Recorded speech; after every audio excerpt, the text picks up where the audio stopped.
Everybody should come together. Everybody should pray together. And I hope whoever did this turn themselves in, because this is a shame.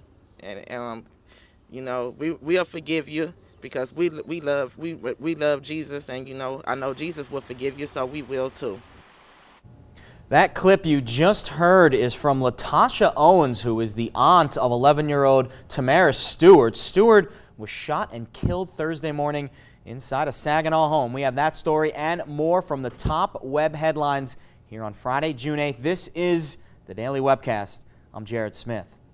11-year-old Tamara Stewart is the latest victim of the recent rash of gun violence in the Saginaw area. Stewart was staying at his grandfather's house Wednesday night when he was shot and killed on his last day of 6th grade. He, his sister, and grandfather later went to sleep. Then at around 1:30 a.m., someone walked up to the Whittier Street home and pumped about 10 to 15 rifle rounds inside. The grandfather was shot in the shoulder but is now out of the hospital. We have posted the entire raw interview with Stewart's aunt, Latasha Owens. You can find that footage on our homepage, mynbcnews.com.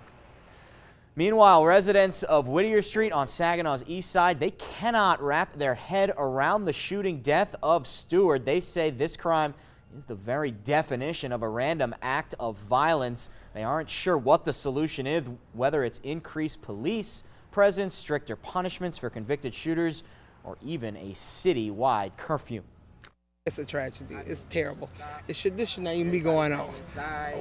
It's just terrible how people are doing. I don't understand it. Everybody needs hope, and the hope is that we can come together and put a stop to this. Enough is enough. This just does not make sense.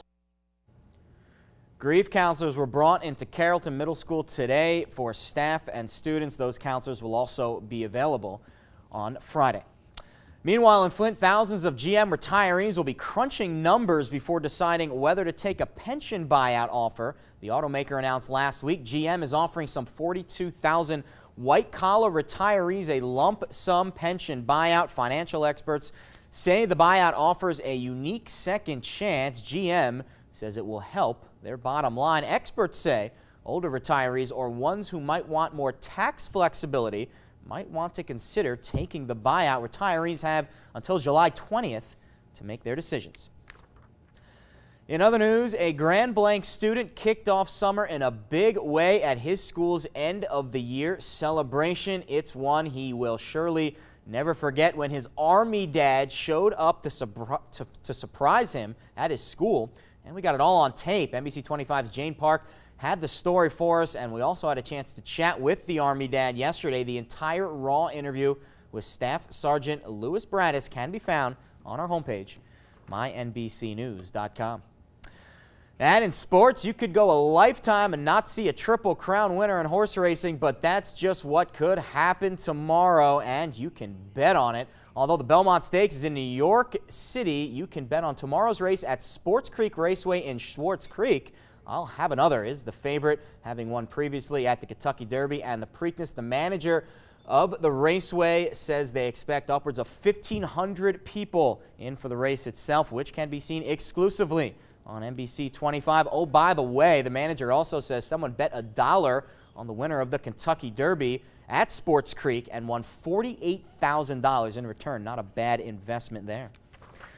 And for more on the top stories today, you can log onto our homepage. It's in the monitor right here. It's mynbcnews.com. And don't forget, chime in on what you read by logging onto our Facebook page. There's the information right there. It's NBC25 News, or you can find us on Twitter at NBC_25. That is it for these news and sports headlines here on Friday. Time now to head over to the Weather Center and check in with Janet, who's got a look at the forecast. Thanks, Jared, and looking like a warm weekend ahead and pretty nice for anything you have to do today. We'll see a few showers and storms mainly around the Saginaw Bay area through the afternoon and the evening as well. Topping out today around 83 down to 62 for a low tonight, and much warmer this weekend, mid-80s on Saturday and upper 80s by Sunday. Go out and have a great weekend.